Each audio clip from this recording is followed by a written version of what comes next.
سڵاو بینەرانی خۆشەویستی تەلەڤیزیۆنی کۆمەڵە. لەگەڵتانم بۆ پێشکەشکردنی گەشتی هەواڵەکانی ئەمڕۆی سێشەم. سەرەتاش سەردێڕی چەندەوە. درێژەی مەراسمەکانی نەورۆز لە کوردستان و کرماشان. بەیانی هاوبەشی ڕێکخراوەکانی مافی مرۆڤ لە ئازەربایجان و کوردستان. واژۆکردنی ڕێکەوتن نامە لە نێوان حیزبە کوردیەکانی ڕۆژئاوای کوردستان. بەیانیەی کرێکارانی شرکەتی حوتەپە سەبارەت بە دیاریکردنی لانی کەمی هەقدەست. دۆخی خراپی بەندکراوانی ژن لە زیندانەکانی لاکانی ڕەشت. هۆشداری کارناسانی کۆمەڵایەتی سەبارەت بە بەرزبوونەوەی ڕێژەی هەژاری.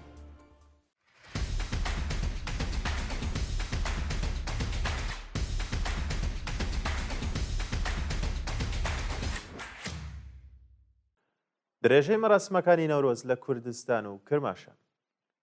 ڕۆژەی دووشەمە چواری خاکەلێوەی 1404 هەتاوی هەزاران ژن و پیاوی ئازادی خواز لە چەند شار و گوندی پارێزگاکانی کوردستان و لەوانەش کرماشان مەراسمی شکۆداری نەورۆزیان بەڕێوە برد. بە پێ وێنانەی بەدەستمان گەیشتووە وێڕای گوشارەکانی حکومەت بۆ ڕێگری لە بەڕێوەچوونی مەراسمەکانی نەورۆز لە پارێزگاکانی کوردستان و کرماشان ڕۆژی ڕابردوو هەزاران ژن و پیا و بەجل و بەرگی ڕەنگا و ڕەنگەوە لە گوندەکانی چاپان و قشلاقی سەقز، ئاوایی چەقەڵ مستەفای نەغەدە، گوندی وڵە ژێری مەریوان، ناوچەی حەساری بۆکان و شارستانەکانی هەرسین و قەسری شیرین ئاگری سەرکەوتنیان داگیرساند و بە دەوریدا هەڵپەڕین و سەمایان کرد. بەیانیەی هاوبەشی ڕێکخراوەکانی مافی مرۆڤ لە ئازەربایجان و کوردستان. ڕۆژی دووشەمە چواری خاکەلەوەی 1404 هەتاوی ژمارەیەک لە ڕێکخراوەکانی مافی مرۆڤ لە ئازەربایجان و کوردستان لە بەیاننامەیەکی هاوبەشدا سیناریۆ سازیەکانی کۆماری ئیسلامیان بۆ ئاژاوەنانەوە لە نێوان کورد و ترک لە شاری ورمێ بە توندی مەحکوم کرد. لە بەشێکی ئەو بەیاننامەیەدا هاتووە ئێمە ڕێکخراوەکانی مافی مرۆڤ لە ئازەربایجان و کوردستان باوەڕمان بە پێکەوە ژیانی ئاشتیانەی هەموو نەتەوە جیاوازەکانی ئێرانە و بەرهەمداربوونیان لە مافە سەرەتایەکانیان وەکوو بەڕێوەبردننی کۆبوونەوەی سیاسی، ئاینی، فەرهەنگی و کۆمەڵایەتیە. هەر چەشنە دژایەتیکردن هاندان بۆ تند و تیژی و بڵاوکردنەوەی نەفرەت هاوشێوەیە و دیمەنانەی لە ڕۆژی دوی خاکەلەوەی 1404 بینراوە بە توندی شەرمەزار دەکەین و دەڵێن شاری ورمێ شارێکی فرەنەتەوە و ڕەنگینە کە ڕژێمی سەرکوتگەری ئیسلامی بۆ داپۆشینی ناکارامەیەکانی دەوێت تێیدا ئاژاوە بنێتەوە.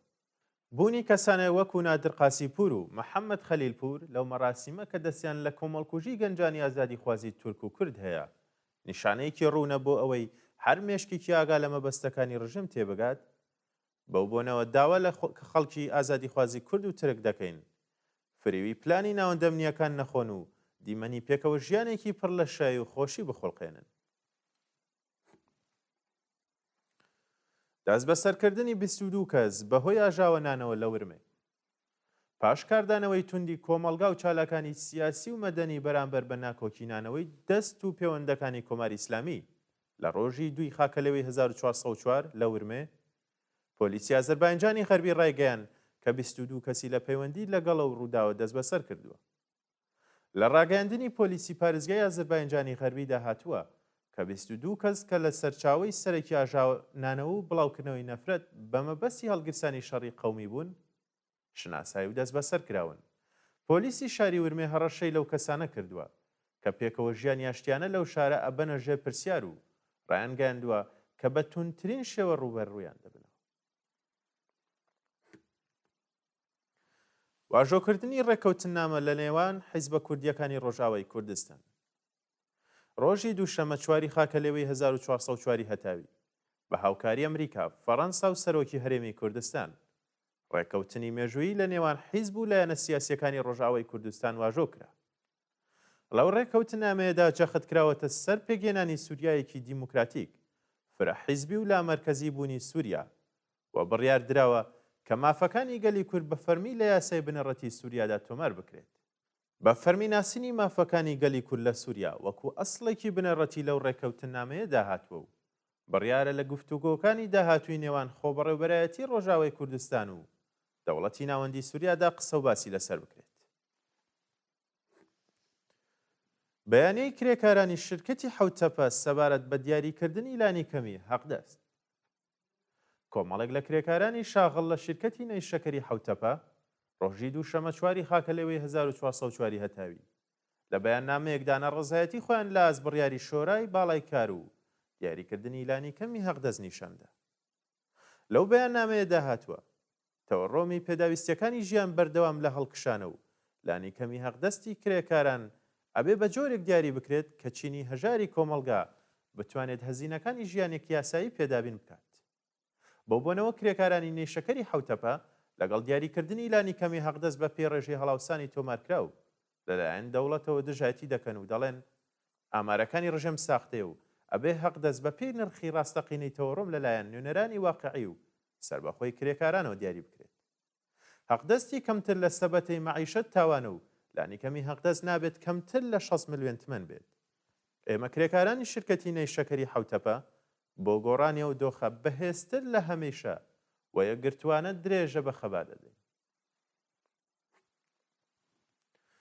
دۆخی خراپی بەندکراوانی ژن لە زیندانەکانی لاکانی ڕەشت. بەپێی راپۆرتی دادبان بەندی ژنانی زیندانی لاکانی ڕەش کەمترین ئیمکاناتی ڕێفاهی و بێداشتی هەیە و بەشێکی زۆر لە بەندکراوان تووشی نەخۆشی پێسی بوون. بەپێی زانیاریەکان زەرفێتی بەندکراوانی ژنانی زیندانی لاکانی ڕەشت 7 کەسە، بەڵام 200 بەندکراوی تێدایە.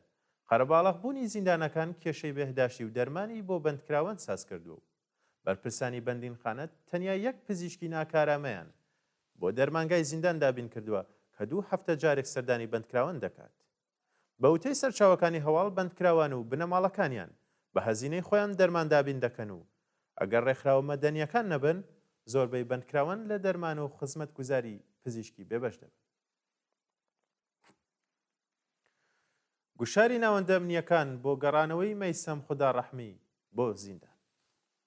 مەیسەم خوداڕەحمی دەست بە سەرکراوی شۆڕشی ژینا لە شاری تاران وێڕای هەبوونی مەرەخەسی دەرمانی لەلایەن ناوەندە ئەمنیەکانەوە خراوەتە ژێر گوشار بۆ ئەوەی بگەڕێتەوە زیندانی ئێڤین.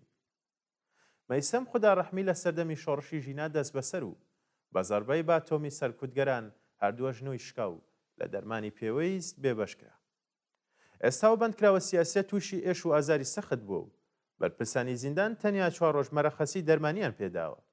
شایانی باسە کە مەیسەم خوداڕەحمی لەلایەن لقی 28 دادگای ئینقلابی تارانەوە بە 6 ساڵ زیندانی تازیری محکوم کراوە. هۆشداری کارناسانی کۆمەڵایەتی سەبارەت بە بەرزبوونەوەی ڕێژەی هەژاری.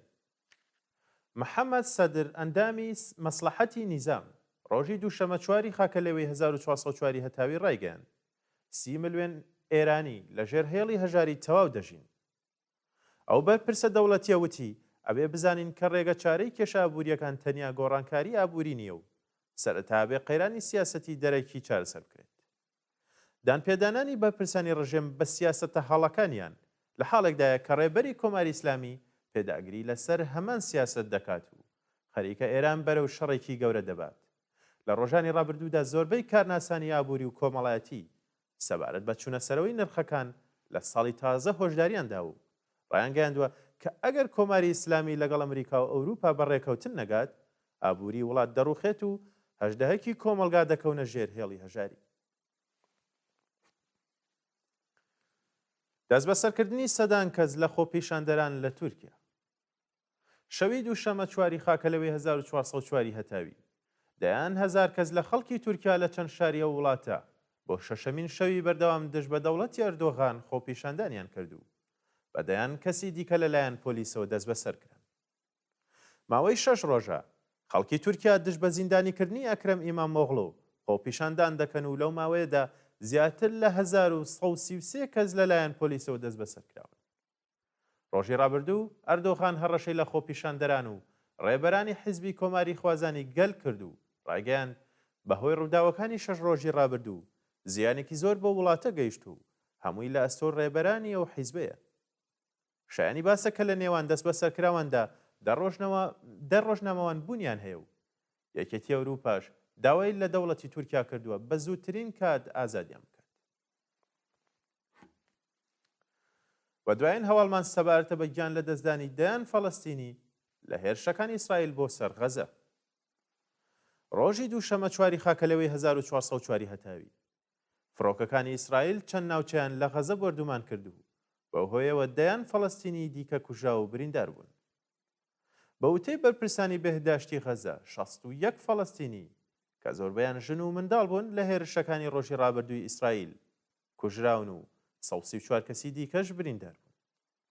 هەروەها گروپی حەماس کوژرانی دوو فەرماندەی باڵای خۆی پشتڕاست کردوێتەوە و ڕایگەیاندووە کە لەسەر پێشنیارەکەی وڵاتی میسر بۆ ئاگربەس کار دەکات و داوای لە کۆمەلگای جیهانی کرد ڕێگە لە هێرشەکانی ئیسرائیل بگرن. بینەرانی خۆشەویست، گەشتی هەواڵەکانتان پێشکەش کرا کات و ساتێکی خۆش بۆ هەموو لایەکتان.